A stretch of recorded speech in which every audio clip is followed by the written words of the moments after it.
Some of it was the police. To say the least. But you were drawing, what, 3,000 people a show? Yeah, we were drawing big crowds out there. Even before we had any kind of record deal, or even without an independent record or anything like that.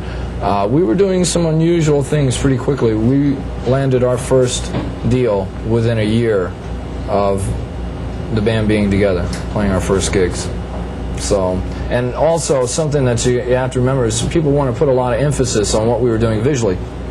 But initially, WASP never had any intention of ever playing live. We were just going to do a demo, and as soon as we got signed, then we would play live. We did a demo that had about 7 of the 10 songs that ended up being on the first album. On that demo was I Want to Be Somebody, Love Machine, Tormentor, The Torture Never Stops, Sleeping in the Fire, Hellion. There was a whole bunch of things on there that proved that this band would stand on its own without any kind of a show. As a matter of fact, we were signed to Capitol Records. They had never seen us before they had listened to the tape, and they were sold on the idea of the band before they ever saw us. And when they came down to see us live, it turned them off so badly because they thought that it would never happen that they almost did not sign the band. But as history would have it, here I sit today.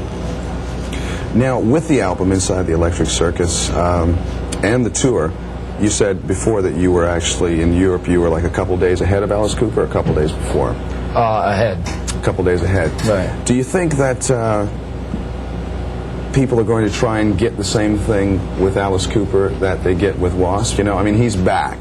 Does it make a difference at all, or is he becoming a joke now, or is it, you know what I'm... Well, I'd never want to say something like that, but it's hard for me to say because I don't get to see much of anything anymore, much less someone that's as closely associated with us as that. I would wish anybody like that the best of luck in the world. The only thing I can say about any band, I don't care what they're doing, it's the quality of the material or the lack of. That determines whether you stay or go. I don't care. You can have the greatest show in the world, but if those tunes don't stand up, you got nothing. That's what it means at the end of the day. What WASP does was Alice sort of the forerunner of that sort of he wasn't the only one. spectacular. I mean, you had Kiss before that, but if we're going to give credit, let's give credit where it's really due.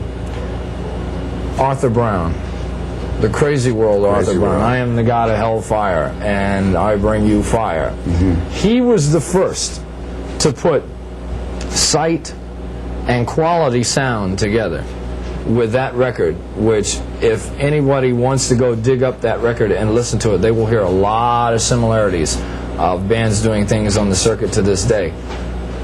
With a band of musicians who were all at one time, not collectively at the same time, but everybody that was in Emerson, Lake and Palmer had been in his band at one time or another. He had had the best of everybody. Peter Townsend co-produced that first record for them. I mean, it was a meeting of the minds. It was a great record, and a guy who was a quality showman. So essentially, like I said, if we're going to give credit, let's go back to the beginning, and I would say he's the guy that influenced not just WASP, but Kiss, Alice Cooper, and anybody else that's in this genre right now doing this. In the beginning, I Don't Need No Doctor was recorded. It was written by Ashford and Simpson. Solid as a rock. Was recorded by Ray Charles. As you mentioned to me earlier, it was written for Ray Charles. Right. And then again, Humble Pie. Right. And now, WASP. Why?